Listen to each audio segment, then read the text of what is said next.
আসসালামু আলাইকুম। আমাদের সমাজে অনেক অহংকারী মানুষ আছে। অহংকার যে পতনের মূল, এটা সবাই জানেন। কিসের অহংকার করে? টাকা পয়সার অহংকার, ক্ষমতার অহংকার, তারপরে সরকারি বেসরকারি বড় বড় পদে অফিসার, হ্যাঁ, অফিসারের চাকরি করে অহংকারী।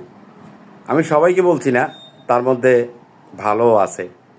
কিন্তু কিছু অহংকারী আছে যাদের অহংকারের তাড়নায় সাধারণ মানুষ অতিষ্ঠ হয়ে যায়। তাদের কথাবার্তা এতই নোংরা, তাদের অধীনে যারা কাজ করে তারা খুবই বিরক্তর সাথে কাজ করতে হয় এবং কষ্টের সাথে কাজ করতে হয়। সুতরাং আপনাকে আল্লাহ অর্থ দিয়েছে, টাকা দিয়েছে, পয়সা দিয়েছে, আবার তিনি কেড়েও নিতে পারেন যে কোনো মুহূর্তে। আপনাকে সম্মান দিয়েছে, বড় একটা পদের চাকরি আল্লাহ হয়তো দিয়েছে, তার অপব্যবহার করবেন না।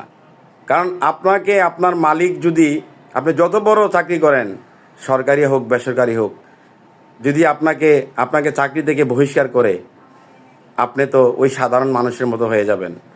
আপনার সম্মান কোথায় থাকবে তখন?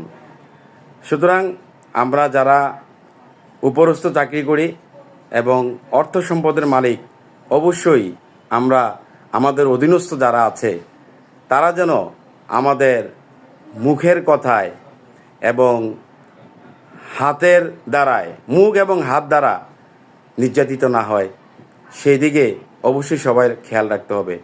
শাসন করবেন, আপনার অধীনস্থ যারা আছে কাজের জন্য শাসন করবেন, আবার বুক ভরা ভালোবাসা দিয়ে তাদেরকে বুকে আগলিয়ে নেবেন।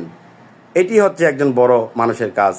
সুন্দরভাবে তার কাজের জবাবদিহিতা নেবেন এবং বারবার ভুল করলে অবশ্যই তাকে শাসন করতে হবে, তাকে শুধরানোর জন্য সময় দিতে হবে। সুতরাং আমাদেরকে যেন আল্লাহ সবাইকে সঠিক বুঝ দান করেন।